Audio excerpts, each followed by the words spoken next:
IPL 2025 സീസണിലെ ആദ്യ 3 മത്സരങ്ങളിൽ രാജസ്ഥാൻ റോയൽസിനെ നയിക്കാൻ സഞ്ജു സാംസൺ ഉണ്ടാകില്ല. റിയാൻ പരാഗായിരിക്കും ടീമിനെ നയിക്കുകയെന്ന് സഞ്ജു അറിയിച്ചു. അതേസമയം രാജസ്ഥാൻ്റെ ഇമ്പാക്റ്റ് പ്ലെയറായി ബാറ്റിങ്ങിന് മാത്രം സഞ്ജു ഇറങ്ങും. ടീം മീറ്റിംഗിൽ സഞ്ജു തന്നെയാണ് ഇക്കാര്യം അറിയിച്ചത്.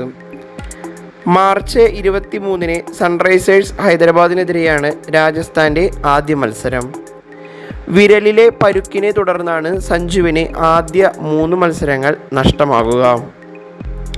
ഇമ്പാക്റ്റ് പ്ലെയർ ആയതിനാൽ സഞ്ജുവിന് ഈ 3 കളികളിൽ ക്യാപ്റ്റൻസി ഉത്തരവാദിത്തം വഹിക്കാൻ സാധിക്കില്ല. പരുക്ക് വിരലിലായതിനാൽ സഞ്ജുവിന് കീപ്പ് ചെയ്യാനും ഫീൽഡ് ചെയ്യാനും ബുദ്ധിമുട്ടുണ്ട്. ഈ സാഹചര്യത്തിലാണ് പരാഗിന് ക്യാപ്റ്റൻ സ്ഥാനം നൽകിയിരിക്കുന്നത്. മാർച്ച് 26-ന് കൊൽക്കത്ത നൈറ്റ് റൈഡേഴ്സിനെതിരെയും മാർച്ച് 30-ന് ചെന്നൈ സൂപ്പർ കിങ്സിനെതിരെയുമാണ് രാജസ്ഥാൻ്റെ മറ്റു മത്സരങ്ങൾ.